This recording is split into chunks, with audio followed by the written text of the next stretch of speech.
Namaskar, Jai Shri Krishna. Enlightening text 8 and text 9 of chapter 7, scheduled incarnations with specific functions of second canto, the cosmic manifestation of Srimad Bhagavatam, text 8.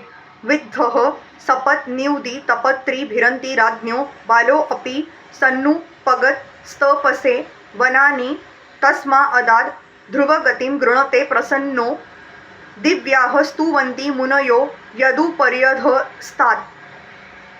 Being insulted by sharp words spoken by the co-wife of the king, even in his presence, Prince Dhruv, though only a boy, took two severe penances in the forest. And the Lord, being satisfied by his prayer, awarded him the Dhruv planet, which is worshipped by the great sages, both upward and downward. When he was only 5 years old, Prince Dhruv, a great devotee and the son of Maharaj Uttanpad, was sitting on the lap of his father. His stepmother did not like the king's patting her stepson, so she dragged him out, saying that he could not claim to sit on the lap of the king because he was not born out of her womb. The little boy felt insulted by this act of his stepmother, nor does his father make any protest, for he was too attached to his second wife. After this incident, Prince Dhruv went to his own mother and complained. His real mother also could not take any step against this insulting behavior, and so she wept.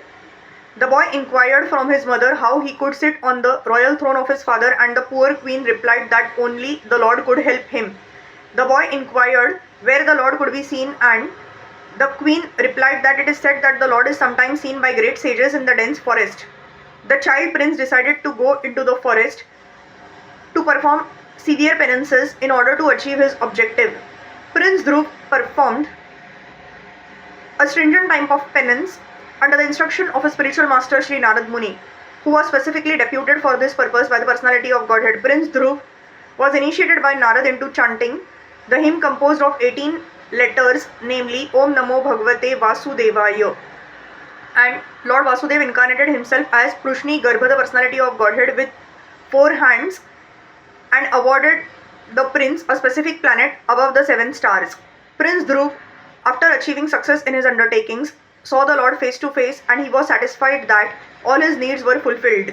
The planet awarded to Prince Dhruv Maharaj is a fixed Vaikuntha planet, installed in the material atmosphere by the will of the Supreme Lord Vasudeva. This planet, although within the material world, will not be annihilated at the time of devastation, but will remain fixed in its place.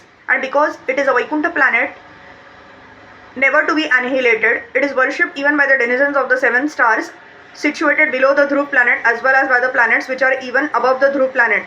Maharishi Bhrugu's planet is situated above the Dhruv planet. So the Lord incarnated himself as Prushni Garbha just to satisfy a pure devotee of the Lord. And Prince Dhruv achieved this perfection simply by chanting the hymn mentioned here, after being initiated by another pure devotee, Narad. A serious personality can thus achieve the highest perfection of meeting the Lord and attain his objective simply by being guided by a pure devotee who automatically approaches by dint of one's serious determination to meet the Lord by all means. The description of Prince Dhruv's activities can be read in detail in the 4th canto of Srimad Bhagavatam. Text 9. Yada Ven Muta Patha Gatam Dvija Vakya Vajra Nishplushta Paurushabhagam Niraye Patantam Tratavarthito Jagati Putrapadam Cha Lebhe Dugdha Vasuni Vasudha Sakalani Yen. Maharaj Ven went astray from the path of righteousness, and the Brahmanas chastised him by the thunderbolt curse. By this, King Ven was burnt with his good deeds and opulence, and was en route to hell. The Lord, by his causeless mercy, descended as his son by the name of Pruthu, delivered the condemned King Ven from hell, and exploited the earth by drawing all kinds of crops as produce. According to the system of Varnashrama Dharma, the pious and learned Brahmanas were the natural guardians of society. The Brahmanas, by their learned labor of love, would instruct the administrators, kings, how to rule the country in complete righteousness, and thus the process would go on as a perfect welfare state. The kings or the Kshatriya administrators would always consult the council of learned Brahmanas. They were not autocratic monarchs. The scriptures like Manu Samhita and other authorized books of the great sages were guiding principles for ruling the subjects, and there was no need for less intelligent persons to manufacture a code of law in the name of democracy. The less intelligent mass of people have very little knowledge of their own welfare, as a child has a very little knowledge of its future well-being. The experienced father guides the innocent child towards the path of progress, and the childlike mass of people need similar guidance. The standard welfare codes are already there in the Manu Samhita and other Vedic literatures. The learned Brahmanas would advise the king in terms of those standard books of knowledge and with reference to the particular situation of time and place. Such Brahmanas are not paid servants of the king, and therefore they had the strength to dictate to the king on the principles of scriptures. This system continued even up to the time of Maharaj Chandragupta, and the Brahman Chanakya was his unpaid prime minister. Maharaj Vain did not adhere to this principle of ruling, and he disobeyed the learned Brahmanas. The broad-minded Brahmanas were not self-interested, but looked to the interest of complete welfare for all the subjects. They wanted to chastise King Vain for his misconduct, and so prayed to the Almighty Lord as well as cursed the king. Long life, obedience, good reputation, righteousness, prospects of being promoted to higher planets, and blessings of great personalities are all vanquished simply by disobedience to a great soul. One should strictly try to follow in the footsteps of great souls.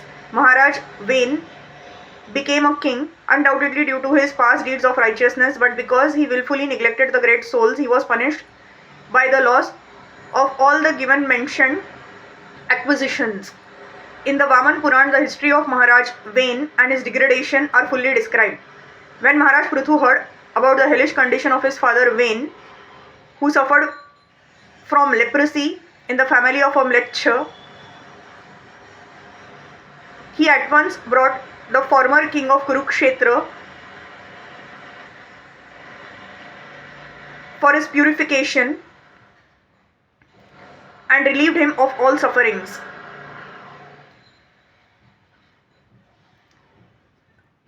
Maharaj Prithu, the incarnation of God, descended by the prayer of the Brahmanas to rectify the disorders on earth. He produced all kinds of crops, but at the same time he performed the duty of a son who delivers his father from hellish conditions. The word Putra means one who delivers from hell, called Putra, that is a worthy son. Hare Krishna.